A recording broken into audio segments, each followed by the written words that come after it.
আমার মতন যারা বহু বছর অপেক্ষার পরও মা হতে পারেননি তাদের কাছে একটাই কথা বলবো যে দেরি না করে আজ থেকেই শুরু করুন নিজের এক্সারসাইজ।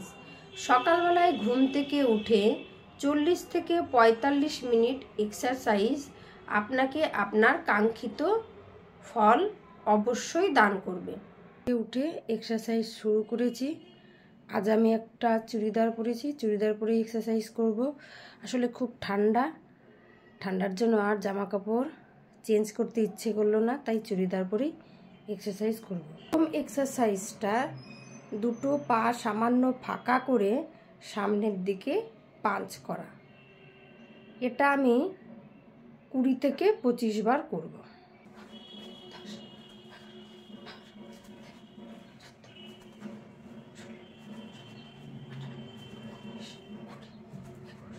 দ্বিতীয় এক্সারসাইজটা ওই একই রকম, সামান্য পা ফাঁকা করে আমি আমার হাত দুটোকে ওপরের দিকে পাঞ্চ করব। 25 থেকে 30 বার এটাও করব।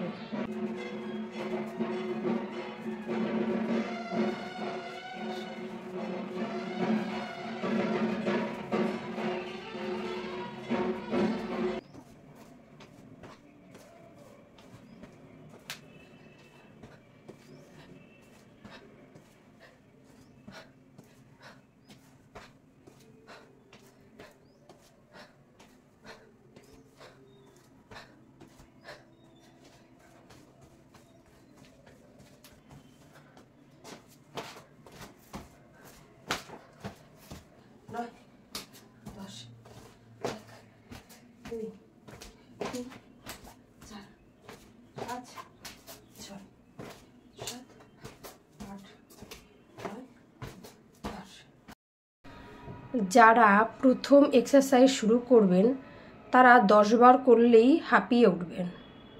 এই হাঁপিয়ে গেলে ছেড়ে দিলে হবে না, ধীরে ধীরে কাউন্ট বাড়াতে হবে। প্রথমে 10 বার সমস্ত এক্সারসাইজ করবেন, তারপরে ধীরে ধীরে বাড়িয়ে 15 বার, 20 বার, 30 বার, ম্যাক্সিমাম প্রত্যেকটা এক্সারসাইজ 40 বার করে করতে হবে।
সকালবেলায় ঘুম থেকে উঠে অনেকেরই ভীষণ হাঁচি হয়। 15টা 20টা 30টা পর পর হাঁচি হতে থাকে। এই হাঁচি কিন্তু মাথাকে ভীষণভাবে যন্ত্রণা দেয় এবং ভীষণ কষ্টও হয়। কিন্তু এই হাঁচির ওষুধ বাজারে তেমনভাবে কিনতে পাওয়া যায় না। কিন্তু কিছু ব্রিদিং এক্সারসাইজের মাধ্যমে আপনি সহজেই 1 মাসের মধ্যে এই হাঁচি কমিয়ে ফেলতে পারেন। তাই সকালে ঘুম থেকে উঠে কিছু ব্রিদিং এক্সারসাইজ অর্থাৎ নিঃশ্বাস প্রশ্বাসের ব্যায়াম করুন, যেগুলো অনায়াসে আপনার হাঁচিকে কমিয়ে দেবে। তাই আসুন শুরু করি আমাদের ব্রিদিং এক্সারসাইজ।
আমরা বিভিন্ন সময়ে বিভিন্ন ডাক্তারবাবুর কাছে যাই, তারা আমাদের বিভিন্ন রকম ওষুধ দেন। এই প্রত্যেকটা ওষুধই কিন্তু আমাদের শরীরের জন্য কার্যকরী, খেলে অবশ্যই কার্যকরী ফল পাওয়া উচিত, কিন্তু তবুও আমরা কোনো কার্যকরী ফল পাই না। তার একটাই প্রধান কারণ, আমাদের লোয়ার অ্যাবডোমেন অর্থাৎ তলপেটে ব্লাড সার্কুলেশন সঠিক থাকে না। সবথেকে বেশি সমস্যা থাকে আমাদের জননতন্ত্রে অর্থাৎ রিপ্রোডাক্টিভ সিস্টেমে। এই রিপ্রোডাক্টিভ সিস্টেম সঠিকভাবে কাজ করে না বলেই আমরা মা হতে পারি না। তাহলে প্রথম কাজই খালি ওষুধ খেয়ে না গিয়ে আমাদের এক্সারসাইজ করা। এক্সারসাইজে আপনাকে সঠিক ফল দিতে পারে।